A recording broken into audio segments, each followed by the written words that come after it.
Hello and welcome to this Nautical Institute webinar on minimizing whale strikes. So my name is David Petreco and I'm joined by this fabulous panel. We have Rui from the Azores, Stefania from Geneva, and Sabine from Ireland. So thank you all for your time coming here. I'll introduce them in a little bit. So I know all of you are very aware of the Nautical Institute. We are a international professional body. We're a membership organization. Remember that, membership organization. So do become a member. I will remind you again. We help our members with professional development. That's continuous lifelong learning. We represent our members in the industry at organizations like the IMO, IALA, et cetera, et cetera. And what we do is we try to educate people. We share, we're a collective. So we help each other learn, explore new issues, and that's exactly what we're going to do here, because we believe that if you have a better understanding, and that's anything, that could be the commercial understanding, operation in ships, environment in this case, if you have a better understanding, you can make better decisions. And making decisions not to hit whales is really important. That's a really good decision to make. And so, that's what we're going to be talking today, is how you get that information and how you make those decisions. And obviously, safety of navigation and sustainability are absolutely key features that the Nautical Institute is interested in. So really excited for today. Now, one of the things that started this discussion is that the Nautical Institute has joined a project called Ocean. And Ocean is a EC-funded project. It just started in October. It's going to run for 3 years. But it's about navigation safety. But one of the key parts of this is how to make good navigation decisions that will prevent hitting whales, whale strikes, mammals, all that sort of stuff. So we're at the beginning of that project, and as we go into the Q&A, we will be asking for some of your feedback. What is the best way of getting the information we need and making those decisions to avoid or minimize whale strikes? So if you're interested in that Ocean project, there's the website there, and there's some information in the handouts. Now, this is an interactive webinar. Your cameras and your microphones don't work, but please do send in your questions through the text. So there's a little question box there. Send us your question. Don't forget to press the little send button. There are many handouts.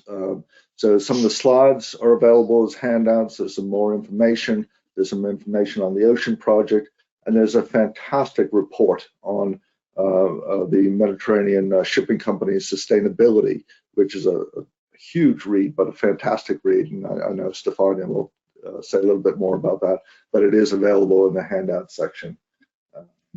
So please feel free to do that. After the webinar is over, there's going to be a little pop-up survey. Just helps us improve what we do. So if you can spare a minute or two, that would be really nice. After the webinar, probably 2 hours after the webinar, you'll get an email saying thank you for attending, and there will be a link to a personalized certificate. So feel free to download that and use that for your CPD records. This is being recorded. This recording will be posted on our Nautical Institute YouTube channel and also on the Ocean Project website, but give it a couple days for us to get that posted up there, but you're more than willing to share that with all your colleagues. You are not alone. There are probably now over 300 people participating in this webinar. So when you do write in, please keep your questions succinct so that we can get to as many as possible. Everything is being recorded, so anything that you send us in text, whether we discussed it on air, live, or not, is being recorded. So if you have any ideas, if you have any thoughts, please send it in. We will read everything, and we're really interested in your feedback. This is a very difficult issue, and we want to get it right. So if you have any thoughts on how we can make things better, please send it in to us. It will be read. So these are our presenters. The order of the presentations is Rui's going to start. He's going to talk about the impact of whale strikes. So what can go wrong? Sabil's going to talk about the nature of marine mammals, and this is why things might go wrong. And Stefania is going to talk about some initiatives that her company, the Mediterranean Shipping Company, MSC, is doing to show how this can be addressed. So, and then we'll have a joint Q&A with Captain El Said there on the panel, and perhaps this guy called Simon, if he pops in from his travels somewhere in Spain, I think. So hopefully we'll see him. So just to start off, this is Rui Prieto. He is a PhD in marine science in the University of the Azores.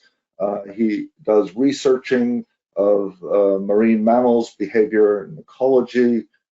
His work centers on developing innovative ways of obtaining and combining environmental, social, and physiological data for marine mammals. He is based in the Azores with the University of the Azores. And I hear the Azores are absolutely wonderful because Captain El Said went out to work with Rui a couple weeks ago and said he almost didn't return. So Rui has recorded his presentation because of possible internet disruptions. So we're going to play that for you now. Good day, wherever you are involved. My name is Rui Prieto. I'm a marine biologist working with the International Institute of Marine Sciences at the University of the Azores. Today, I will talk about the growing problem of ship strikes on marine animals, especially great whales. Ships collide with other vessels with lost containers, floating ice, debris, and marine animals. At least 75 species of marine animals are known to be affected by that. These include seals and sea lions, penguins, marine turtles, sharks and other fish, but more than half of those species are dolphins and whales. A recent study analyzed human impact on marine ecosystems and found that shipping is one of the key components. Shipping impact is not only widespread, but it's also increasing, with more intensity in the Northern Hemisphere. So, it is not surprising that ship strikes on cetaceans are also reported in all oceans. The data presented in this map comes from a database maintained by the International Whaling Commission. However, reporting is not mandatory in most parts of the world, and many times mariners will not even be aware of ship strike in the first place. Thus, we know that the number of struck animals is much higher than that is reported, probably in the order of thousands of animals per year. If you ask anyone who are the giants of the seas, chances are they are going to respond, whales! So, can you spot the blue whale in this image? Yep, it's here. Whales are not that big when compared to even some of the smallest vessels. Thus, it is no surprise that when they meet with ships, whales and other marine animals can become severely injured or even die. This is a sperm whale that was literally cut to pieces by the propellers of a large ship near the Azores Islands. It was still alive and bleeding when the pictures were taken. But when the photographer returned to the boat, it was already dead.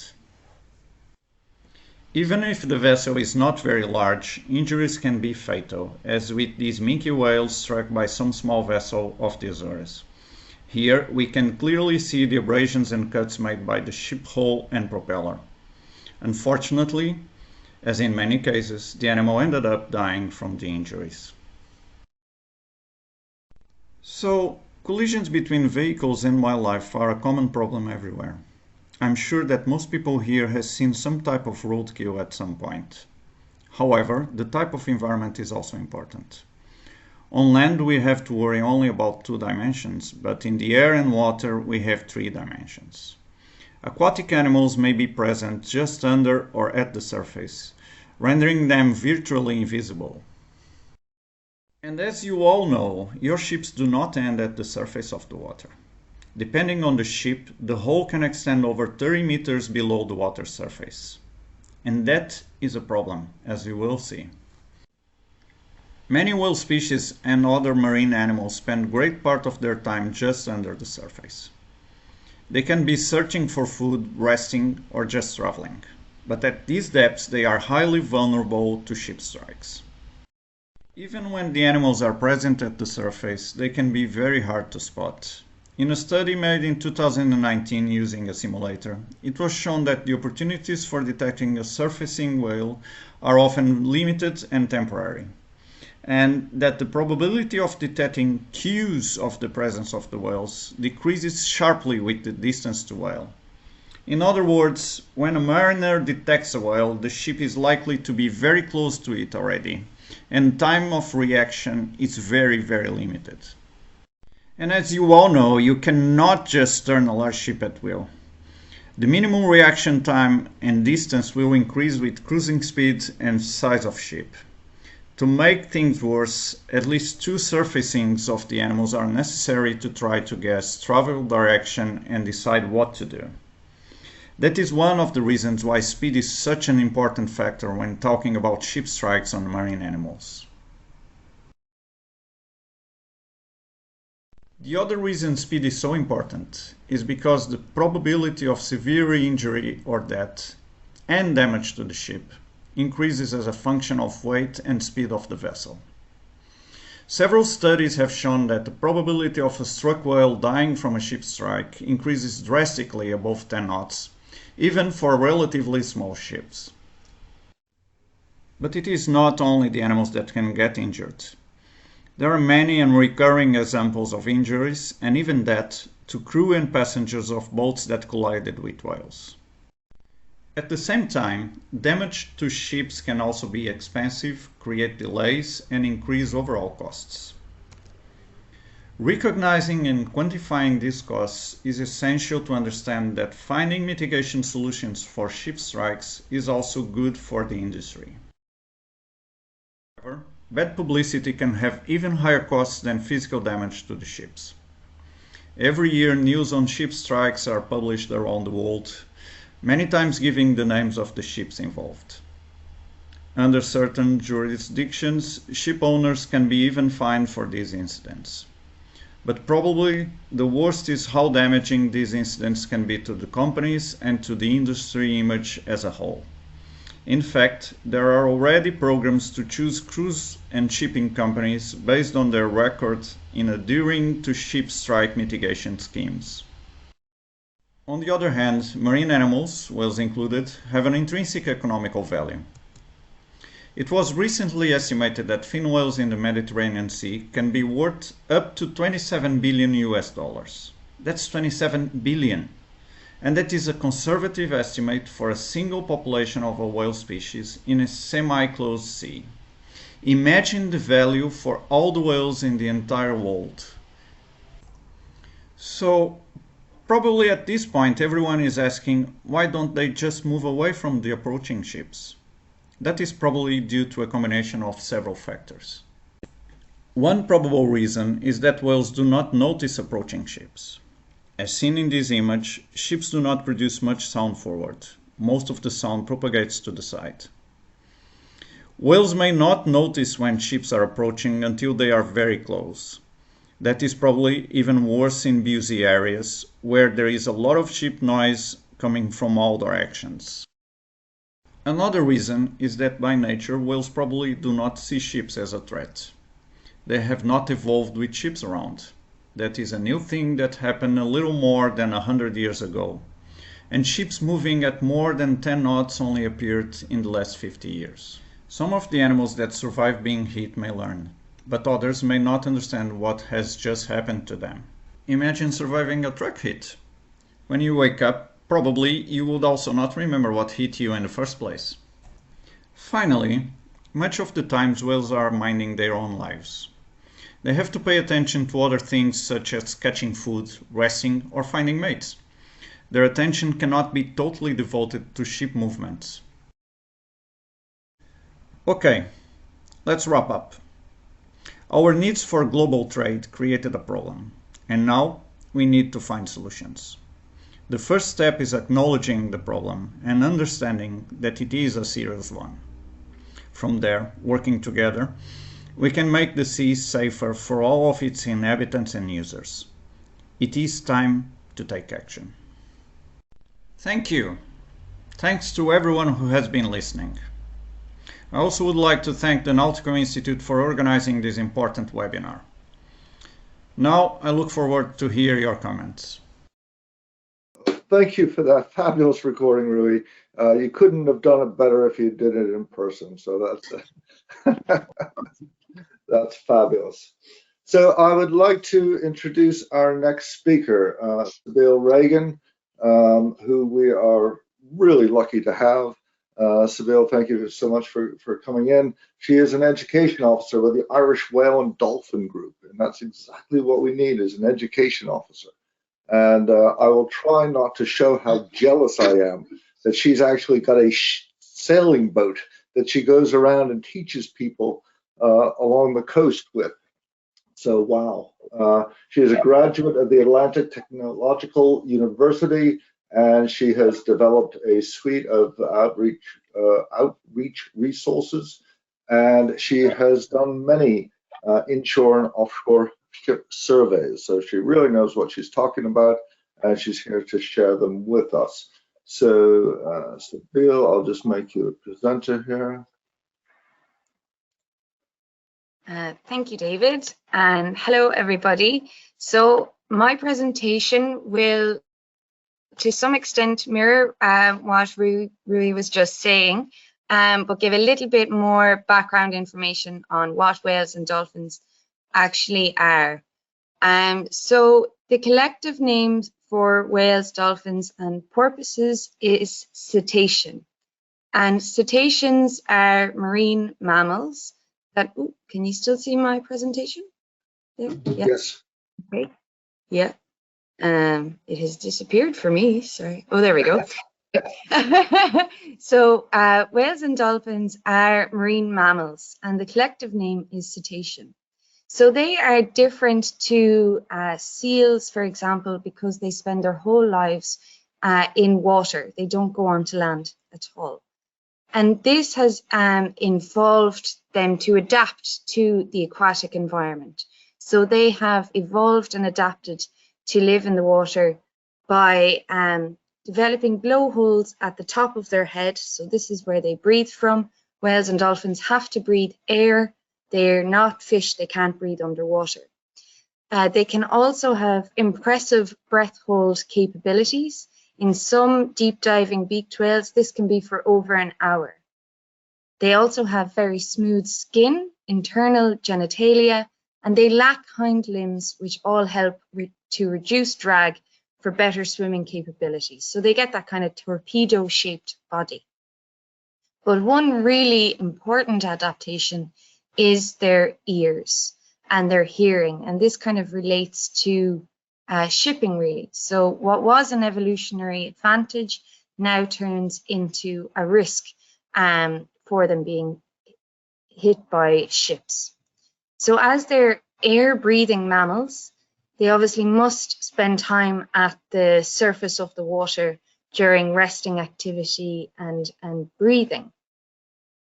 And while they are resting, and Rui alluded to this, you know, they're less alert and they're focusing on other things. And this makes them particularly vulnerable to ship strikes as well.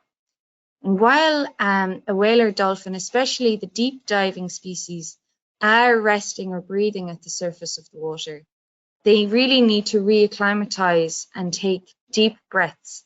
And this can take from a couple of seconds to a couple of minutes. And it's not as simple as they can just dive deep down straight away and get out of the way of the ship, because they need to build their oxygen stores back up. So they can't do a really deep dive for over an hour and then just surface for a couple of seconds and go back down. They need to do a series of more shallow dives before they can do this. With the adapted hearing, so not all whales and dolphins are the same. They have different hearing frequencies, and this is really important for the shipping industry, because it means that some species are going to be more vulnerable to a collision than others. So there's low frequency cetaceans. These tend to be the bigger whales. So your fin whales, your blue whales, and the mid-frequency cetaceans as well are often the large whales. And these frequencies often overlap with background noise and anthropogenic noise, like that coming from ships. And what that means really for you guys is that it makes it harder for the whales to hear the ships. And there's a lot of masking as well, so that the whales cannot communicate with one another as easily because the shipping noise is getting in the way. It's kind of like being at a concert, music concert, and it's really loud and you have to shout to your friend for them to hear you. So it's the same, the whales have to try and shout over all of that shipping noise to hear one another. But then we also have high frequency vocalizations from cetaceans. These are typically dolphins and porpoises. Now, the good thing about the high frequency is that it doesn't overlap so much with shipping, so they're more likely to hear you. So who can hear a ship coming? And this comes back to their hearing and a few other things. For the shipping industry, you don't have to be as cautious around dolphins and porpoises. And this is because they can hear you coming, like in this video. I hope you can all see this. So this is a cargo vessel. And as you can see, there are bottlenose dolphins bow riding this vessel. So dolphins, actually, there's some information out there that suggests that dolphins, like the bottlenose dolphins and even common dolphins, actually enjoy bow riding ships and vessels because it's almost like catching a bus for them. They ride the wake of the vessel and they don't have to use as much energy to swim. So you don't really have to worry about dolphins. They are also a lot more agile and have more maneuverability than the larger whales like the fin whale or, for example, the blue whale. So it's easier for them to get out of the way. But then there are the species that are most at risk for collision for you. So globally, these include the North Atlantic right whales, fin whales, blue whales. These are the largest animals in the whole world. But as you saw as well from the last presentation, compared to some of the ships out there, they're dwarfed in scale. So it is the larger guys that you need to look out for. And this is a video of a humpback whale swimming. And there's actually some common dolphins just ahead of it, nearly bow riding the wake that the whale makes. So I'm going to play this for you now. I hope you can still all see it.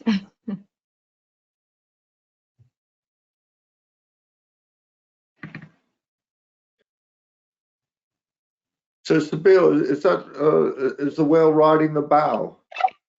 No, so the whales are just swimming along, minding their own business. But the common dolphins there, the smaller dolphins you can see just ahead of the humpback whale, they're using the same thing that the dolphins would for ships. So the whale is pushing a lot of the water out of the way, really. So they have less energy to spend. But the whales, there's no ship in this video. But what I wanted really to focus on here is that with this drone footage, you can see that this whale is actually beneath the surface of the water for quite some time before that big blow that just happened there, before it actually surfaces to breathe. So this is where the risk of being hit by a ship is. Because whales can be just under the surface, they're very difficult to see unless they are coming up for air. So when you're observing for whales, you can only see them when they are at the surface, but that doesn't mean that they're not still there. I hope this makes sense. So again, why are larger whales more likely to be affected by ship collisions. It is species specific. So the species that focalize to a low to mid frequency are more vulnerable to anthropogenic noise, and they can get auditory damage and are affected by masking from ship noise as well. But also they're vulnerable because of the bow null effect. So this effect creates a quiet zone, and Rui showed it in his presentation as well, of that the whales might not actually hear you coming, which means that they're unaware of the potential hazard, and it makes them harder then to get out of the way. Remember, the larger whales as well are not as agile as dolphins, so it's going to take them a little bit longer to get out of the way once they do become aware of you. And there we go. So also, why are large whales more likely to be affected by ship collisions? Well, a lot of shipping routes follow major migration pathways that the whales are taking as well. And they're minding their own business. They might be focusing on feeding or breeding. And again, so they're not really being aware of this shipping traffic. But that could be a potential mitigation measure for us. If we know where these migration pathways are, maybe we can alter some of the shipping lanes to be outside of it. So there's many different types of vessel ship strikes. These include propeller hits, and there's a photo there where the propellers do slice through the blubber. But there's also the possibility, more so for smaller vessels, that you can collide with a breaching cetacean. So when whales breach, they literally jump out of the water, and they're not always aware of what is around them. They don't expect a boat to be there. So when they jump out of the water, they may land on a vessel, like you can see in this picture. But the, I suppose, most frequent for the larger cargo vessels and shipping vessels is bow bulb draping. And this is where you get a front-on collision, where a whale is then just over the bow. And the crew may not even be aware of this until they come into port, and then you get all of the bad PR that Rui also explained. There's also collisions with the bow or the hull. Again, this could be for the boat just a bit of a knock or a bump, but could cause massive internal injuries and broken bones to the whale, and then we get them washing up stranded on beaches as well. So there's many different types of vessel strikes. These are the main ones for the larger ones. So how can we try and avoid this? Because nobody wants to hit whales for the whale's sake, but also because of the problems that it causes to the industry. So one of the biggest mitigation measures that has seemed to be working is for the vessel to slow down. So this allows time for the whales to hear you approaching, and also move out of the way if they can. So studies show that a ship traveling less than 10 knots or at 10 knots is less likely to cause death than a vessel moving at 15 knots, for example. Hopefully we can try and avoid some breeding grounds and migration routes where possible, but also maybe we could have whale spotters in the bridge, or someone just with binoculars having a look around.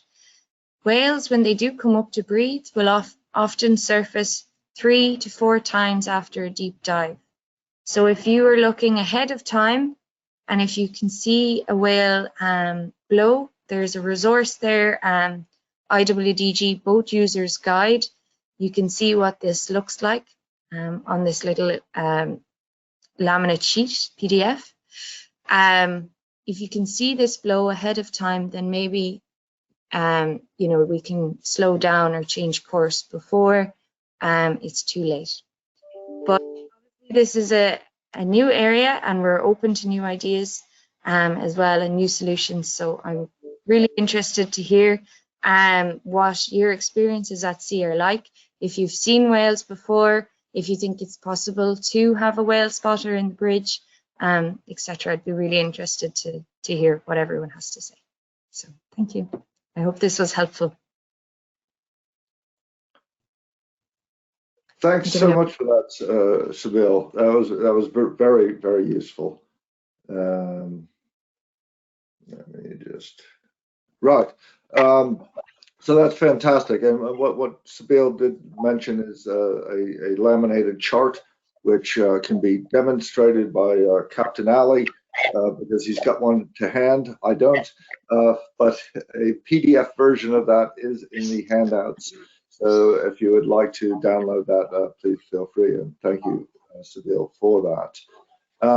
It is now my great pleasure to introduce Stefania Lally. We're so lucky to have her. She is a very busy person. She is the vice president of the Mediterranean Shipping Company, vice president for sustainability.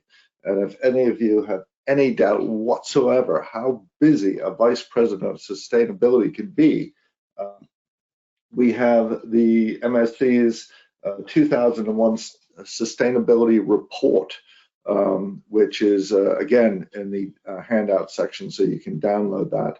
That is a fantastic example of what a really focused shipping company can do for the people and the environment around the issues of sustainability, and avoiding whale strikes is just a small part of a huge effort that Stefania is behind. So Stefania, I'm going to put up your presentation and off you go, please.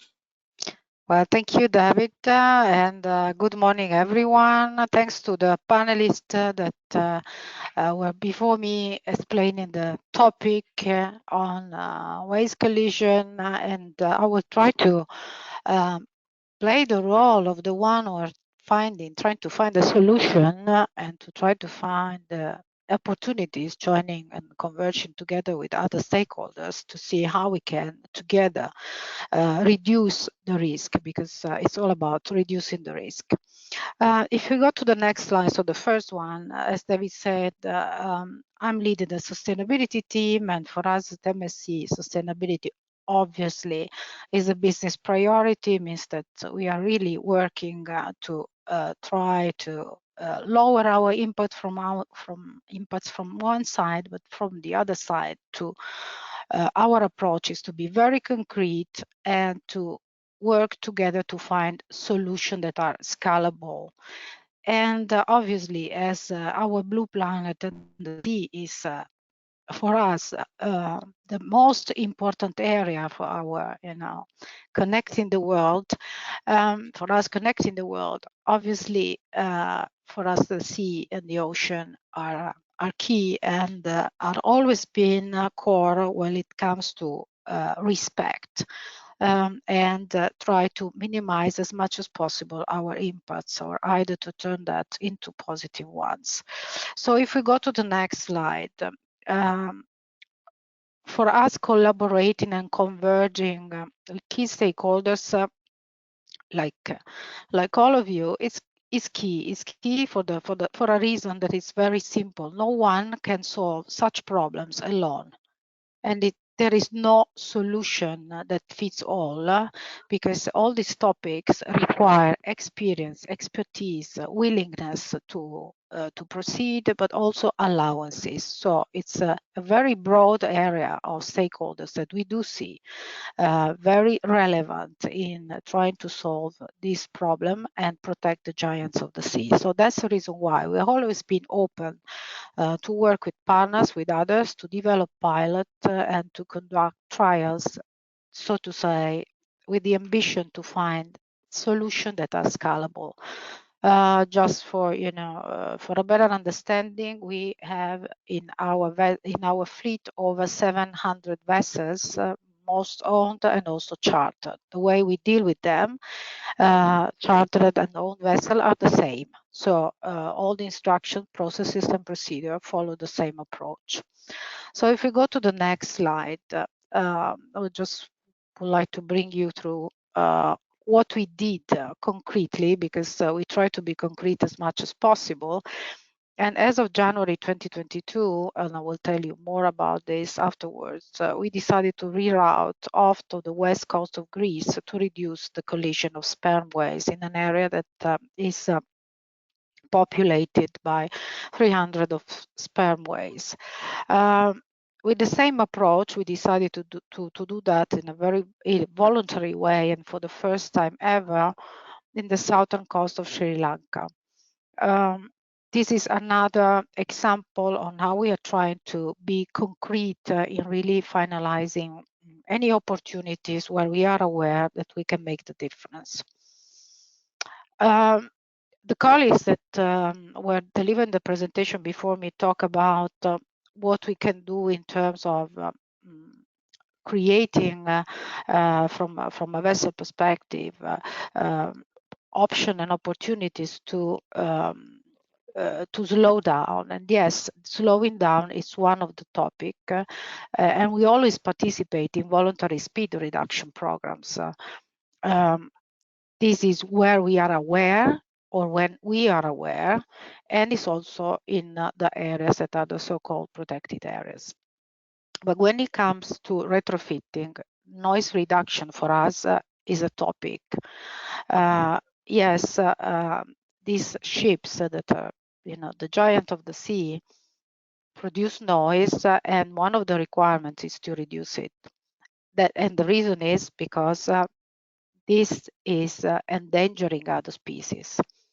And if it creates benefit from one side, we acknowledge also that potentially this noise reduction could be an issue.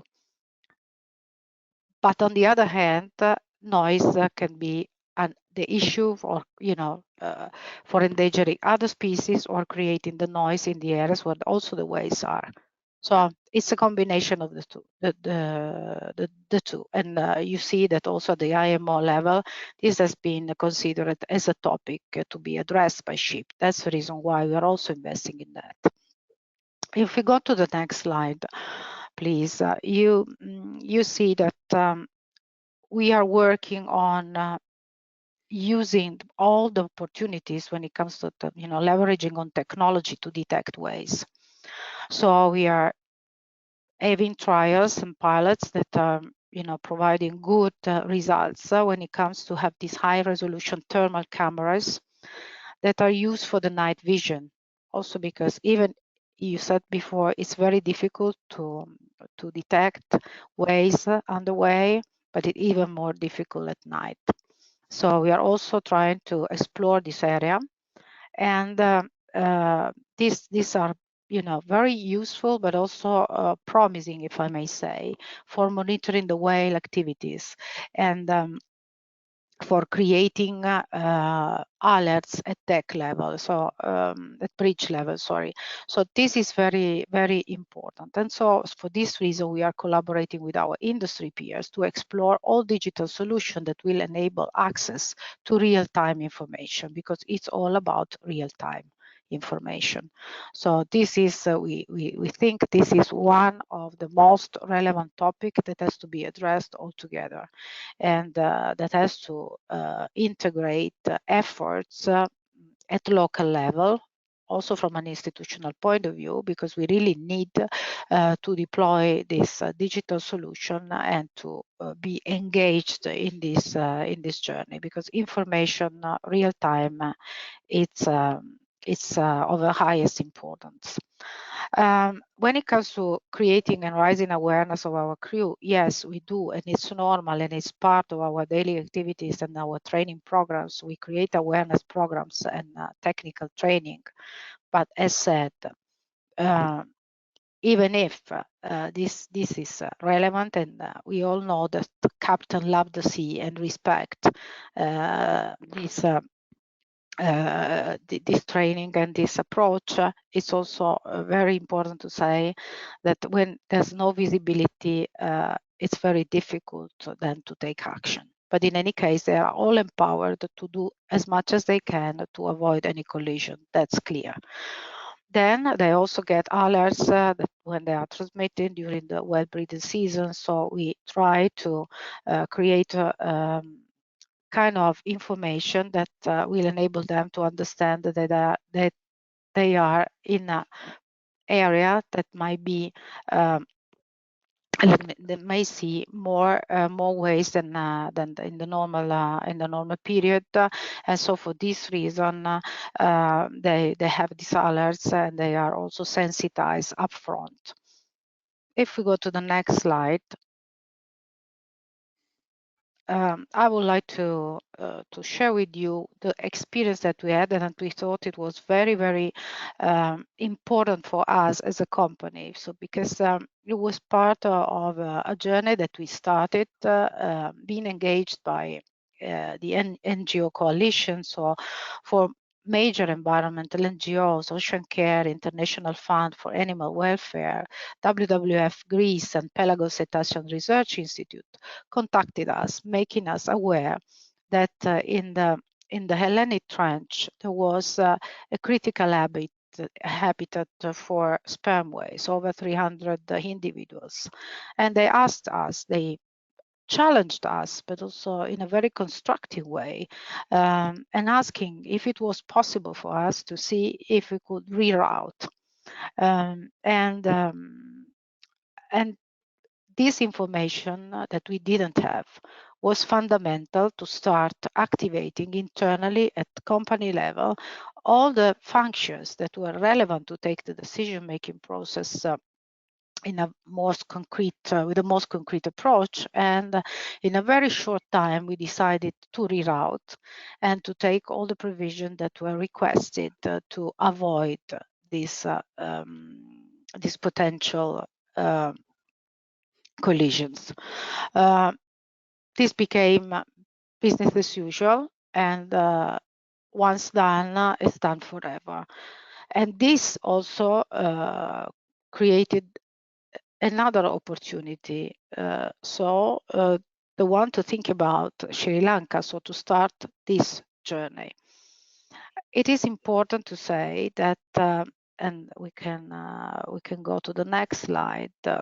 We learned a lot from this cooperation because first of all, we had the opportunity really to get data, to be informed, and to have all the details that were useful to take the decision and to work on rerouting. So collaboration with stakeholders is key, and is key because when it is about science-based targets, science targets and data, it's all about having the opportunity to understand and to understand the relevance of the topic. Then the decision-making process is based on the level of commitment of the company. Yes, we decided to be the catalyst, the first one, the first movers. We hope that other companies will follow us in this decision. And we also believe that this is an opportunity to show concretely that things can be done when there are data, when there is the good connection, and what are the opportunities to get together and to understand how we can, how the solution can be found from also a scalable point of view. During this conversation, we also had to touch base with one of the topics that is reducing CO2 emission, because rerouting, when you have to reroute, you have to change also, or either you have to be prepared to add miles and so to add CO2 emission. Obviously, we are a global company, and doing this for us with a broader scale will not impact on the decision made at the local level. So for us, there will be no compromise, and so the CO2 emission topic will will be and will keep on being the priority, but this will not impact on the decision-making process related to the collision and this topic. So rerouting implies cost. Rerouting implies emissions. We acknowledge this, but we also leverage on us being a global player and potentially scaling down where possible in other areas. So this was a not problem since the beginning of the decision-making process. Otherwise, this could become easily binding to take the decisions. So this was not our case, and we also would like to share these thoughts with the other companies because we think that there's no compromise on this topic. So if you go to the last slide, just a quick recap, and the message from our side is that for us, collaboration is key. If we really want to solve this issue, we have to work together. We need expertise, experience. We need all scientists to come together and to enable us to take the right decision. What it is also important is that we will continue to raise awareness and to support any project that will be feasible and considered feasible. And we will also be happy to support any further activities to sensitize even further other companies like ours to take action. I hope I gave you an overview on our approach and our experience, and I thank you all. Well, thank you very much, Stefania. That's brilliant to see those sort of decisions being made, and particularly by one of the world's biggest shipping companies. So I think it's a great example to others of how to do it. So, David, may I just comment Please. here that Yes. it's Hui here. May I just comment that this is the type of engagement that I was talking about on my last slide. I think it's a constructive way of doing it. It's actually a very impressive involvement of the industry in trying to solve a problem that is important, but also very difficult to solve. So I applaud this effort. Thank you, Stefania, for an impressive presentation. I think it is the type of engagement that we need from everyone, and your openness to work with scientists and conservationists. It's a lesson to everyone. Thank you. Yes. Well said, Rui. It really is a fantastic example, and we'll get in a little bit more when we start the discussion. I just want to, before we start the Q&A, welcome a couple more people. Simon Barrow is the CEO of the Irish Whale and Dolphin Group. Sabine, you don't have to smile. He's your boss. Yeah. And we have Captain Ali Al-Said, who is the Senior Technical Advisor for this wonderful organization called the Nautical Institute. And Ali has obviously experience as a master mariner, as a pilot.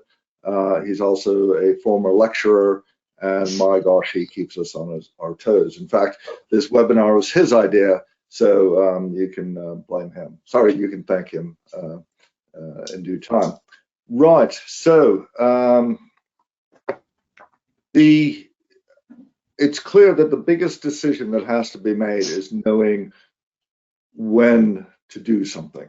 And so, you know, the shipping companies have to know where the trouble lies. So, Rui, I know that we're involved in this ocean project, and from that point of view, what is this project thinking of doing to raise the awareness of where whales are, so that hopefully we can avoid hitting them? Yes, that's the great question that we've been trying to tackle over the beginning since the beginning of the project, and actually we did have a workshop, kickoff workshop on ship strikes just a few weeks ago here in the Azores, to try to understand what has been done, what is being done, and what can be done in the future. So the idea in the ocean project is actually to create a way of delivering information to the mariners within a frame of time that is actually useful for the mariners to take action. And that of course can be done in several ways, but the final idea is to deliver information using virtual ATONs as a way of trying to inform mariners about the presence or the high probability of presence of animals in a given area. So how we are going to do that is using or trying different systems to try to identify areas where the whales are known to be present. For instance, that could be because there have been sightings in the area or acoustic detections of some species in the area. But at the same time, there are areas around the world where that is very difficult to attain, because we don't have, for instance, the possibility of having acoustic detections throughout the entire oceans of the world. So what we will try to implement as well is trying to predict where the probability of presence of whales is high, and it's high enough to actually have the mariners paying more attention to what is happening in water, and perhaps even taking action, evasive action or preventive action before they actually arrive in those areas. And the Ocean Project will try to create the communication systems to actually deliver that information to the mariners. Okay, Rui, thank you. And from the Nautical Institute, this is why we're involved in the project as well, because from the mariner's point of view, nobody wants to hit a whale. And in fact, a very sad story has come in from the audience from a guy named Roger, who said that a number of years ago he was crossing the Pacific at 21 knots, and all of a sudden the engine started overheating, and they couldn't figure out why. And it was because, very unfortunately, they found a whale on the bow, and how devastating it was for him personally, knowing that he was on watch when that strike took place, and absolutely devastating. But he said that there was no way he could have seen that coming, particularly at the 21 knots. So, you know, knowing where the whales might be and knowing how to slow down is really important. Ali, Rui's just talked about using, he called it virtual ATONs. The full name is Virtual Aids to Navigation. This is when you look at an electronic chart, you can see buoys and beacons and such forth. But you can make some of them virtual. So they will appear on a chart. What do you think of that idea, Ali? Thanks, David. I would like to thank everyone about their interesting presentations. We do need support from electronic device to just detect whales and mammals in the sea. It's quite hard for naked eye and an officer of the watch to just see or detect a whale at the sea, especially when we have the sea in different conditions, different wave heights, we might have white horses, so even the blow is sometimes impossible to be noticeable watching. So yes, indeed, we need a support to give us more information about the whale's location. However, we need to start with a kind of a training or awareness to the seafarer about the topic itself. I will just use Rui words at the beginning when he said that Wales does not see ships as a threat. And frankly speaking, if you speak with me from 5 years about Wales, I never saw myself as a seafarer as a threat to the Wales itself. So if we are able to detect the whales, definitely we will take action if that action was giving us an ample time to be taken. And yes, we can implement that to exist, and this is what we are doing and we are looking to do. But still, there is a lot of barriers, a lot of steps we need to take to just understand how we can present that or display this in one of our electronic devices. We need also to understand that seafarers mainly never thought about whales, and it's not part of any education system we do have. In most of the countries, we never had this in our education system. And to understand the behavior of the whale, mammals, and other things is quite important to start building up an awareness in that sector. Thank you, Dave. Thanks, Ali. And I just had a flash on my screen from a guy named Eric, who is the boss of the Ocean Project, and he just wanted to add to Rui's comment to say that this work that we're doing to try to display whales on navigation screens is best possible to be done in real time. So that's another element to the process. Simon, you've been involved in this area a long time. We're getting a number of questions here, at least from Flavian and James, saying, why can't a sort of transmitting beacon be provided on the ships to warn whales away?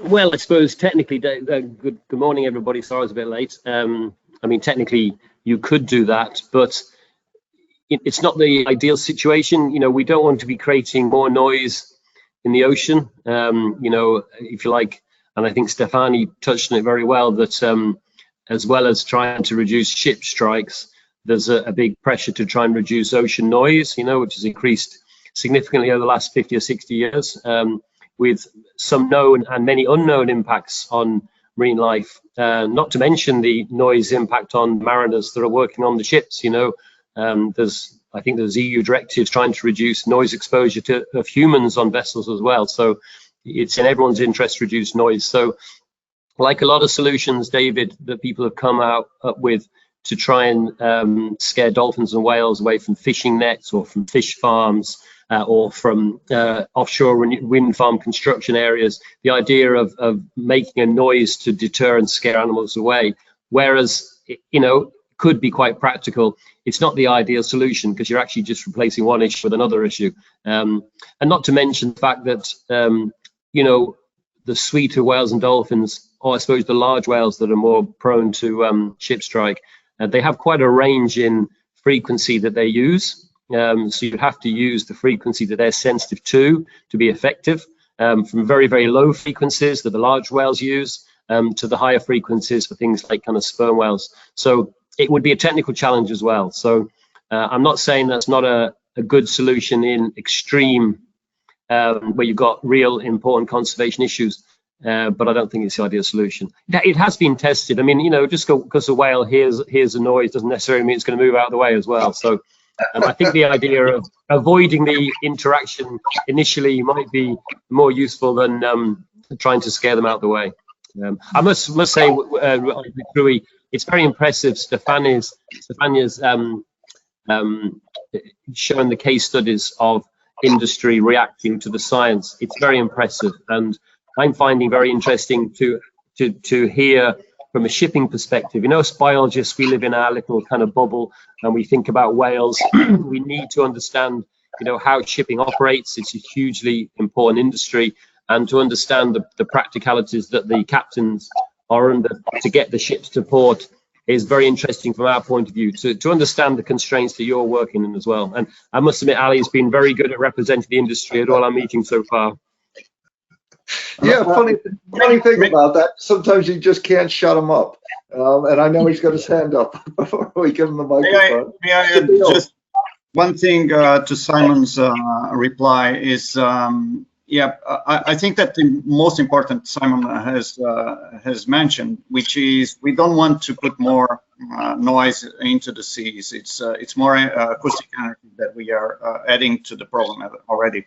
But during the workshop that we had here 2 weeks ago, one of the panelists actually told the story when they were trying these many years ago using a beacon on a ship, that they actually had the opposite problem, and they almost caused a ship strike because the animal, instead of reacting by evading the ship, just crossed the ship hull. So you never know the reaction of the animals because that is unknown for us. So this kind of solution sometimes can actually be counterproductive instead of actually work. And it's very difficult to test that without coming to the danger of actually killing some animals during the testing. So that idea has been tried, but has been put aside because it carries so many problems. I was going to say the same thing, Ray, that it can attract animals because again, you have to understand the broad range of species out there, and like Simon said, and in my presentation, all the different vocalizations. Whales and dolphins are mammals. They're highly intelligent and inquisitive. So sometimes you can get curious individuals that might come over and check out this weird noise if we're putting it out there as well. Thanks, Bill. And I suppose going back to your analogy, Rui, of the roadkill, this would be like everybody just sounding their horns all the time on their car to avoid it. And there are places in the world where they're very good at that. It does make a racket. Ali, you had a comment. Yeah, thank you, David.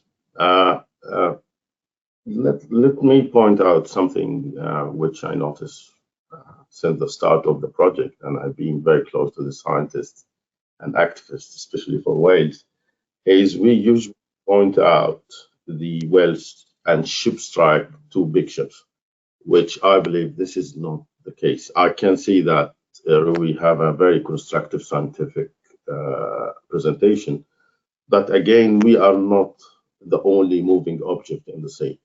We do have another players, another sectors in the maritime industry, which they are contributing in that. So one of these are the fishing industry, which is a completely different sector in our maritime industry, where they do have their own activity, their business model, and their way of working. And usually they are working very close to the whales, and because it's a fishing. Again, there is another sector, which is the offshore sector, which is wind farms and other things. All of these got ships, got boats, and might do strikes.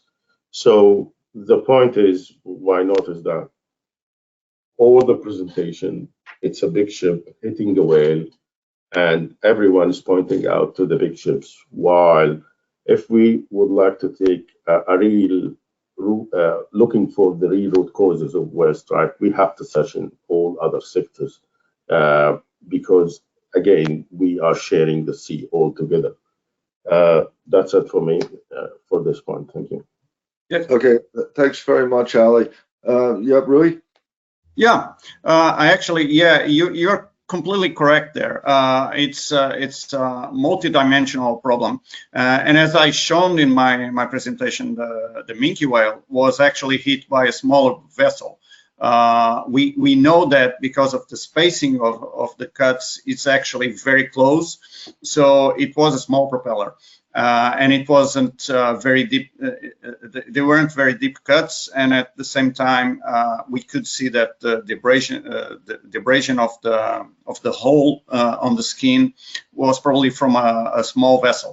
So it is a multi-dimensional problem, and we need to get engagement from everyone, not only the large ship industry, but also smaller ships, and so whale watching ships are a problem, and you have a whole range of sizes in whale watching ships. You have from small zodiacs to boats that are 80 meters long. So it is something that we need to get close to everyone and talk to them, and we are. As a community, we are doing that as a scientific community. We try to engage with different sectors of the maritime industry. But at the same time, I think that some of the most dangerous ships around are probably large ships, and that's why large ships receive so much media around them, because when they strike a whale, the probability of that animal is going to die is very, very high. It's probably it's close to 100%. So that's why there is more focus on large ships than on smaller ships, but the smaller ships are also a part of the problem. Okay, thanks very much, Rui. Just looking at some of the questions that are coming in from the audience.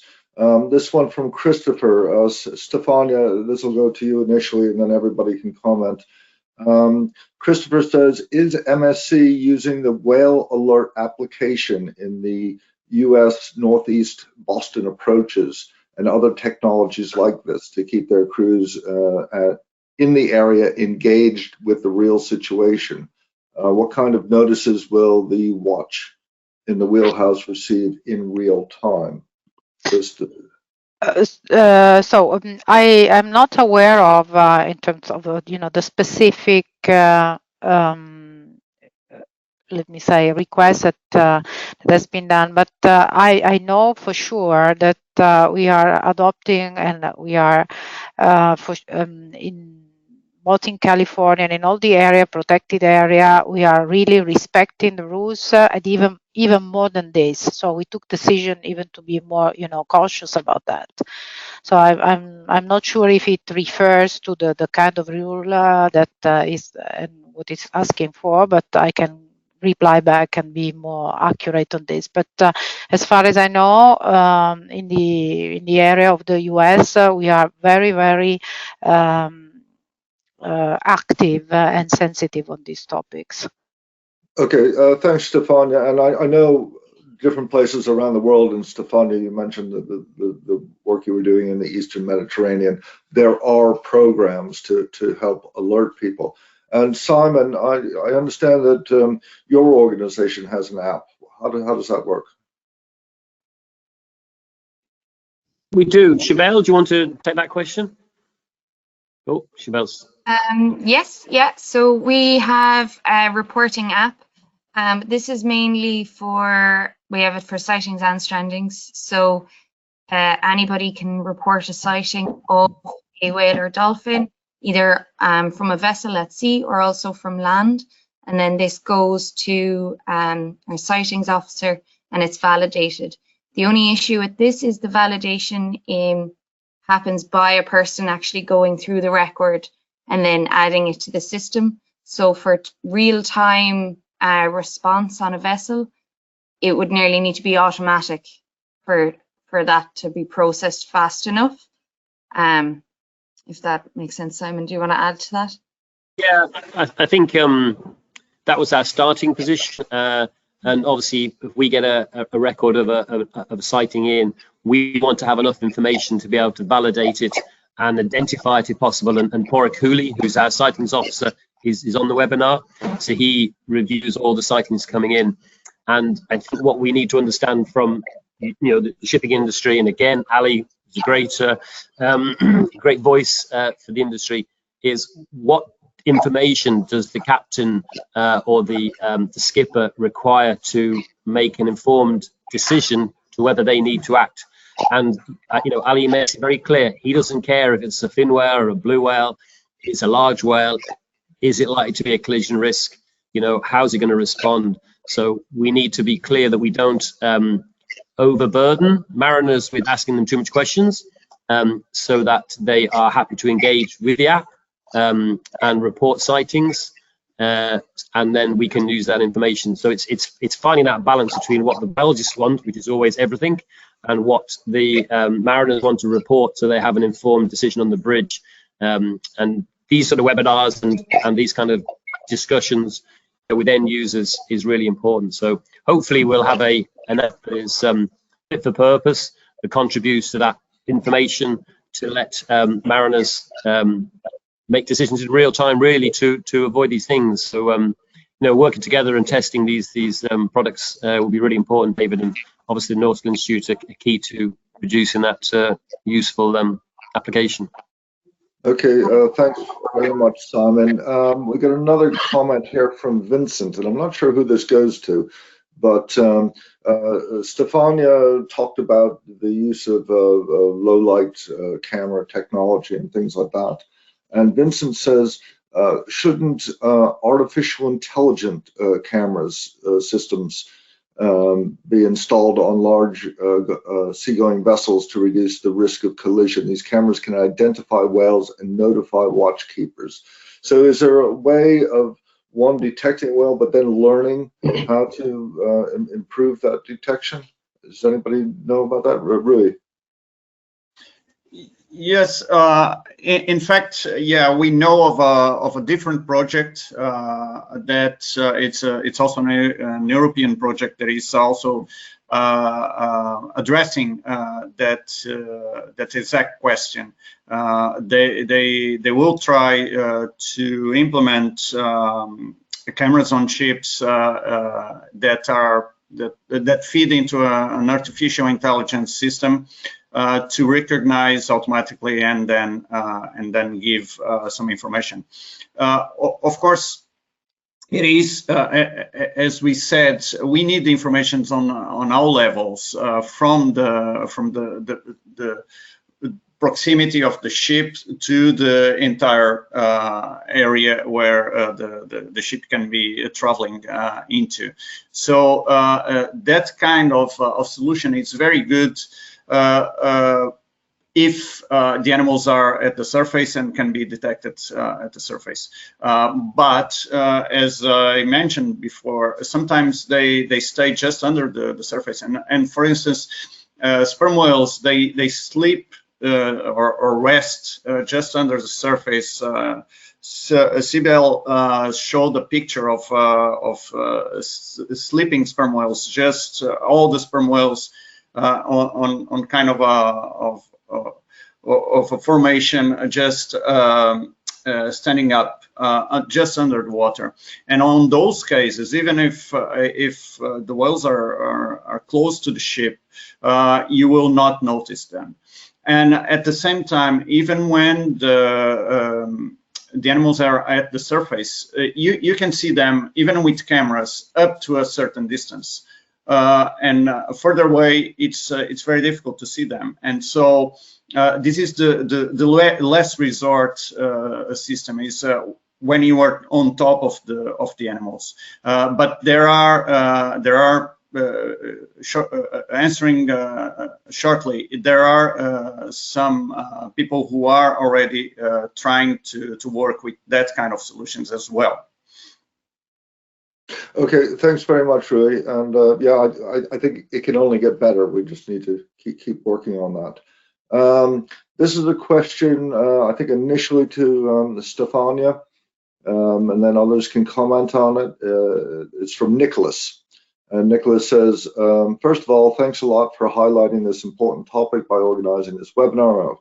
Our pleasure. Interesting presentations. The steps taken by MSC on a voluntary basis have to be applauded. Yes, absolutely. Certainly have a practical positive impact, especially for whales in certain areas, as well as pose a strong signal to other players within the private sector. One arising question is to Stefania to elaborate on her views on how she thinks more players from the private sector can be secured to follow this path, and the IMO and member states can be encouraged to take action which result in the implementation of management tools to regulate shipping to avoid collisions with endangered whales high risk. Thank you for your efforts. So a couple things there. I mean, Stefani very clearly showed the voluntary basis, and that's great. So the first part of the question is, how can we encourage other people to do this on a voluntary basis as well? And then the second bit is, do we need to go into the regulatory side of things? So over to you, Stefania.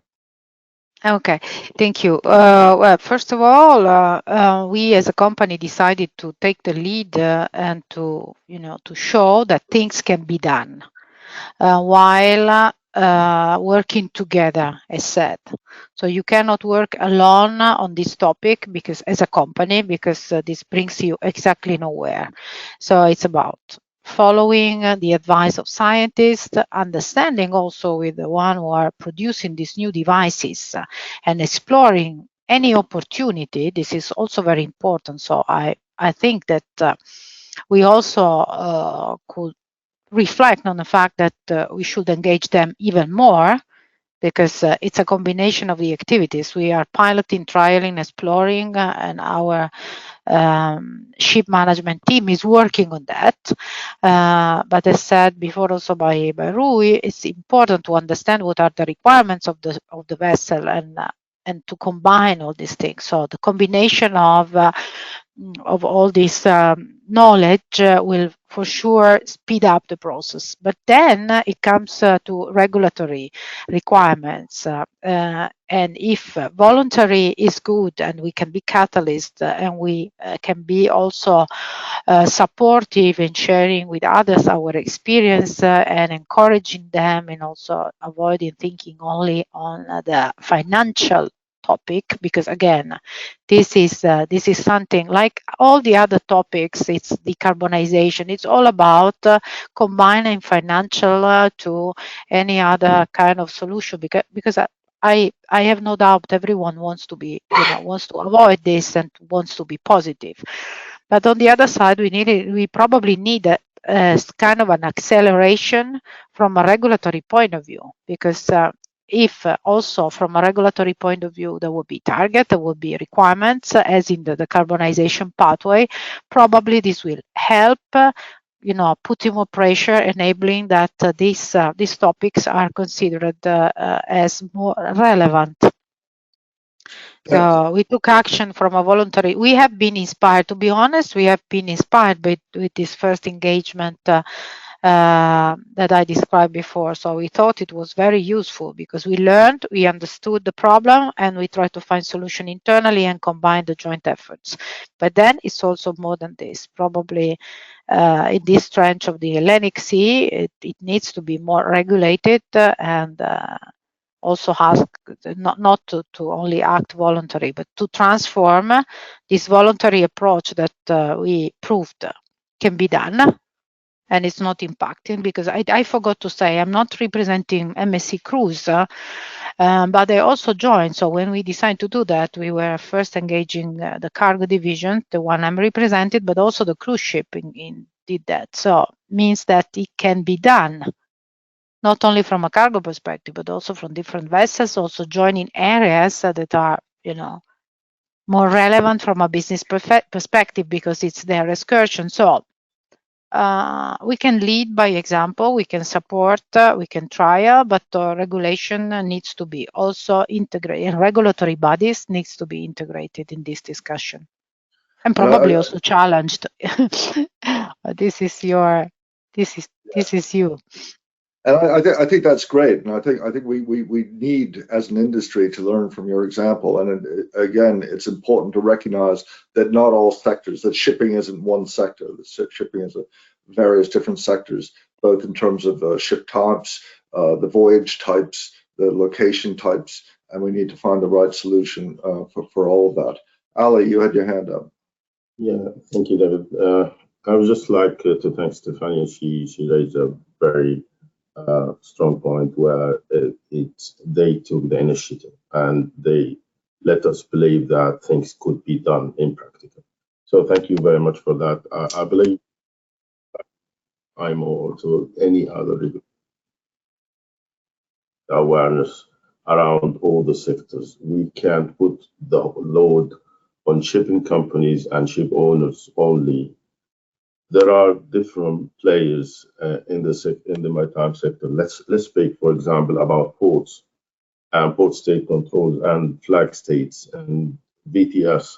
All these sectors need to be aware of this problem and this issue, so they are in the same side with the shipping line. For example, if the ship is calling a certain port, the ship got a window or a time slot for it at the berth. If the ship slowed down or changed the course or delayed for any reason, they need to justify this. So if the port sector is not aware that they are slowing for a whales or to protect the whale, so we are putting the whole load on the owner side or the shipping side. We need to raise the awareness among the whole sector, and this is the role of you, Simon, and the other scientists to just help us to raise the awareness around the whole maritime sector and industry. I would just also would like to raise a good practice and a good standard of one port. They shared that online and you can search for it. It's called Auckland in New Zealand, and they had in their port passage plan a scheme to protect whales in the area, where they ask ships to reduce speed between two certain points or in a certain area. And they also made the ships aware to whom they are going to report and how they are going to report. So this is a good standard and a good practice, which we might encourage other sectors of the industry to do the same. Thank you. Okay, thanks, Ali. I do have my eye on the time. For any of you who are in the audience, we've got a lot of questions and comments, and like I said, I really encourage you to send your questions and comments, and even if we don't get to them, because we will read them all. This question has come in from George. Good morning, George. It's going to be very early morning for you, George. Rui, this is for you. He says, are there any current locations where the virtual ATONs are being utilized for mammal identification? Now, I know search and rescue use these virtual ATONs or even for containers because they once they find a position, and it's usually reported, they put in drift calculations and then put a virtual ATON to monitor the drift. But of course, mammals aren't that docile. So do you know anybody who's using virtual ATONs? I'm not a specialist on maritime communications and safety, so I'm not sure I'm the right person to answer that. That I know of, not yet, but I might be completely wrong here. So bear with me that I'm no specialist on that. I think what I've understood is it is a very good way of actually delivering the information, because it's on all ships, and so it would be very easy to actually just tap into that communication system and just give a little more information to the mariners. However, if it's being used already, I'm not sure. I don't think so, but I could be wrong. Okay, thanks, Simon. Yeah, just to add, as part of the Ocean Project, you know, we have Kongsberg on board, and their challenge is to try and find ways of visualizing these ATOMs as they come through the system. So, you know, Kongsberg are big players and understand the system. So hopefully there'll be good progress made in achieving that, so that it's very accessible for mariners in the bridge, you know. And I also know that we're in communication with IALA, who set a lot of the standards for how to use ATOM. So it's good to have them involved in this as well. Stefania, a very important question from David. He says, what has been the feedback from the officers on board the MSC vessels? The feedback in terms of level of engagement. Yeah, the level of engagement. Are they pleased to have the company support to reroute them, to tell them to slow down so that they're part of the solution? Yeah, no, that's sure. That's what this is part of the very interactive discussion during the training, the trainings. So obviously they are, and I say obviously because captains or staff captains, they love the sea. So it's I always experience positive approach when we talk with them, but also the feedback from the trainings that we have, it's very positive, because it's putting them in the situation to have more tools, but they also encourage us to explore other opportunities, and they are happy also to trial this. So, and in terms of offshore staff, so the company itself, everyone is positive. Because it's part of our DNA, loving the sea. So obviously all these activities are more than welcome, and we would be really happy to keep on moving forward on this journey on a combination of activities. So finding the solution from a technical point of view to equip our ships, and on the other side, exploring other opportunities to take voluntary approach where possible. Yeah, and I think, Stefania, that is really important. Most of the people that go to sea really do love the sea, and nobody wants to cause damage. And as I always said, the education is important to get people on board. But this is really a win-win situation. Nobody wants to cause harm, and so what we need to do is just find the right tools. Simon, final comment? Yeah, just briefly. I mean, mariners are the eyes and ears out there. They really are. They're part of the solution, really. I mean, a lot of biology, we tend to be coastal. We have very poor information certainly in offshore waters. So it's the mariners who are out there plying the waters that are going to see things, and see things that are changing. We have to remember that we're living in such a changing environment, and one area that we might not be aware that is important decades ago could be important now. So I think the mariners are the eyes and ears out there that see things, and especially your older heads, David, who have seen changes in their working lifetime. It'd be great to capture that information because it's invaluable. So it's all, I think we're all pushing the same direction, and we're all trying to achieve the same objective. So just to thank the mariners for all the support, and to say that we fully respect what you bring to the table. You know a lot more about what's happening out there than we do in many cases. Excellent. Thank you, Simon, for that comment. Right, I do have my eye on the time. We are going to have to wrap up. I will remind everybody that a lot of people are working on trying to find a solution for this. So please, if you have any ideas, get in touch. You can get in touch with the Nautical Institute. You can get in touch with the Ocean Project. The contact details are there. You still got a couple minutes to download some more information about that. Thank you to everybody who sent in comments. We will read everything and possibly follow those up if we need to. Yeah, I think we're all trying to pull in the same direction. In summary, it's really about identifying where the whales are or might be, and then working with people like Stefania and her company to make those voluntary decisions, or mandatory decisions in some cases, to reduce speed to avoid problems. So again, thank you to all the speakers. Thank you so much for your time and your wisdom and sharing that with us here at the Nautical Institute. Thank you for everybody in the audience. I would like to think that everybody is a member of the Nautical Institute, but if you are not, please consider joining. There are the details. Not only are we based in London, but we have branches all over the world, 50 branches spread everywhere. So there's one near you, and they are meeting in person again, all those branches. So feel free to pop in and meet them. And that's about all we have time for. So again, thank you to all our speakers. Thank you all. Have a great day. Thank you. Bye.